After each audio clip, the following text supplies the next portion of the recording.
Hey yo, how's it going with those addicted to this channel, the Chico Army, and any newbie, a viewer of the tube? Let me first introduce myself as Tyler, the host of the crypto channel, where it's always safe to land, right here with us in our backyard.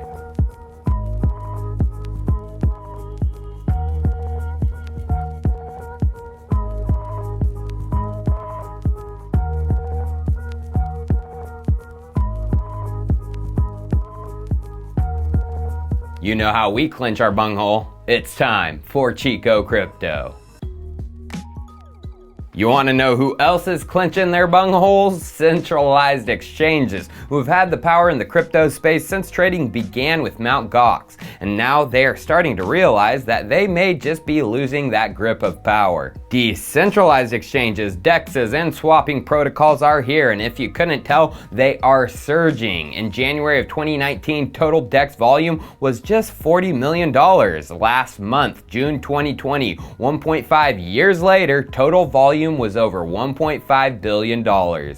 And the beauty of all that volume is it's freaking real, by real people with assets in their control, not fake wash trading on the exchange by bots controlled by the exchange, and where you gotta trust that exchange with your assets, which exchange after exchange after exchange has proved they are no good at that. So let's just visualize that fear of centralized exchanges. Back in January of 2019, when volume was just 40 million for DEXs, that was just 0.11% of centralized exchanges volume. The over 1.5 billion done last month, that was 2.1% of the total centralized exchange volume. The trend line, growth of DEX volume versus centralized, it's a steady one up, and in my opinion, will only increase in the future. So let's just use the most popular swapping protocol as an example. Uniswap, this entire month of July, is doing over 20 million in 24-hour volume, with the past 4 days being between 50 to 60 million 24 hours. Now, we're not going to compare Uniswap's volume with any of the centralized exchanges, who are 100% known to do fake wash trading and all that baloney with Tether. Let's compare it with an exchange, a big one, who has real volume, like Coinbase. Yesterday, Coinbase's real trading volume was about 232 million, and Uniswap's was 60 million. That is over 25% of Coinbase's volume done on Uniswap. And that is worrisome for Coinbase, as they have hundreds of employees and a ton more overhead to produce that 232 million.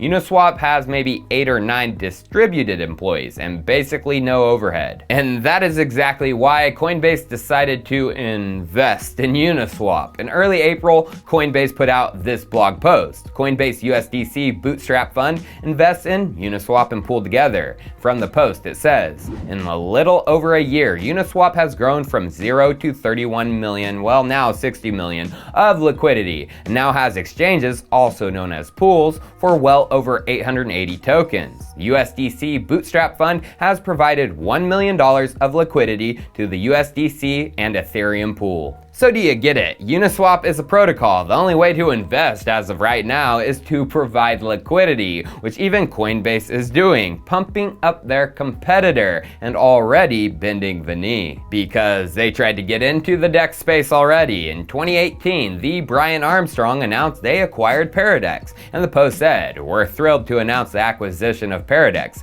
a relay platform that will allow our customers to trade hundreds of tokens directly from their wallets. After making some product enhancements, we'll initially offer this experience to our customers outside the US and eventually to US customers." Well, I wonder what Paradex is doing today. The volume, zilch, nada, zero, none. It was a failure, a massive one. And this failure of trying to get into the DEX world as a centralized exchange isn't limited to Coinbase, but the Tether-addicted chatcoin casino Binance too. The Binance DEX, much hype, such failure. Checking out its 24-hour volume chart, it's been under 1 million for most of this month, and just recently is barely getting over $1 million 24-hour volume. So Uniswap is doing 60 million, Binance DEX is doing 1.3 million. That is just 2.1% of Uniswap's volume. The Binance DEX is a failure. Why? They didn't bend the knee to Ethereum and tried to make their own chain and token standards, which is a really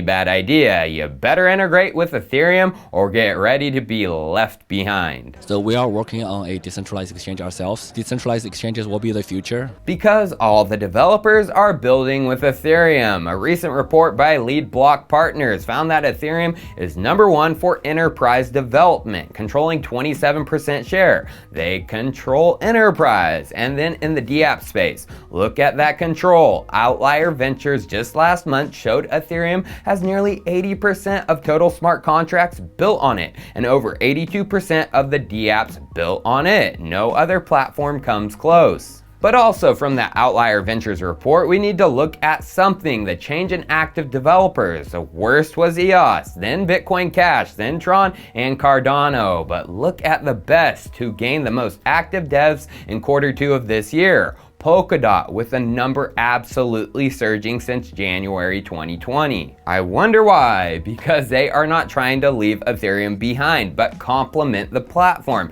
and help it scale. The smarter choice in my opinion. And this leads me into an opportunity I see which connects this entire video together. Going to the Ethereum gas station, we can see the fees are getting ridiculous, between 45 and 43 cents, which got Daddy Vitalik even tweeting about it. Transaction fee revenue is now nearing half as high as block reward revenue. This actually risks making Ethereum less secure because of, and he posts a link to a study. Now, going back to the gas station, look who is the #3 culprit of transactions on Ethereum. Uniswap, with their users paying over $772,000 to use it. Now, wouldn't it be nice if there was a Uniswap which had lower fees, all the assets on it, ERC20 and the like, plus assets from other chains, and worked flawlessly like Uniswap?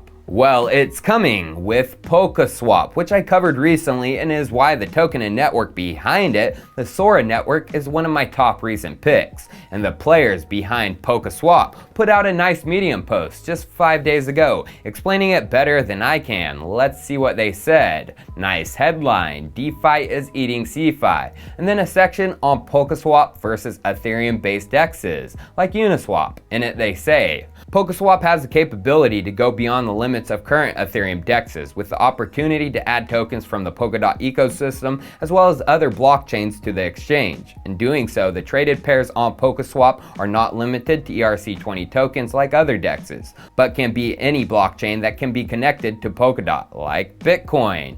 They explain it will have lower gas fees because the core Sora blockchain infrastructure uses Hyperledger Ihora v2, which is more scalable than Ethereum. Plus, the overall Polkadot architecture allows virtually limitless composability between blockchains, so the economies of scale for transaction volumes can lead to lower costs on the more modern and scalable architecture. And finally, they explain on-time transactions, which will confirm in seconds, which gives you that centralized performance without being centralized. So I'm sure many people will ask, how does this look? What is the Sora network and how does their XOR token fit in?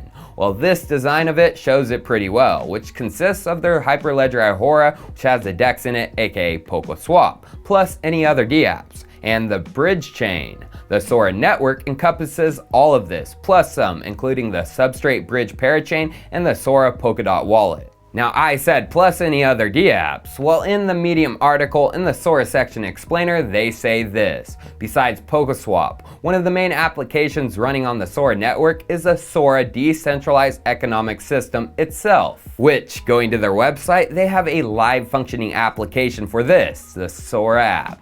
And you can kind of think of this as a decentralized incubator for startups. Within the application, startups and entrepreneurs pitch ideas and projects to the Sora ecosystem users. Those community users then decide on how to allocate newly created XOR tokens by voting on projects that are featured within the Sora app. When you vote for a project, you're voting to allocate XOR for that project. And if the project you voted for passes, you also get some of the allocated XOR as a reward. And on their website, we can see they have funded 9 projects in total. Not blockchain based, most of them. They want to fund real world goods and services, from Chester's Cherries to hotels to a winemaker in LA, and even Monea, a European's payment system. When you begin to realize that Polkaswap is just one piece of the the XOR ecosystem, which is blossoming and is powered by the XOR token, you see the opportunity. Cheers, viewers. I'll see you next time.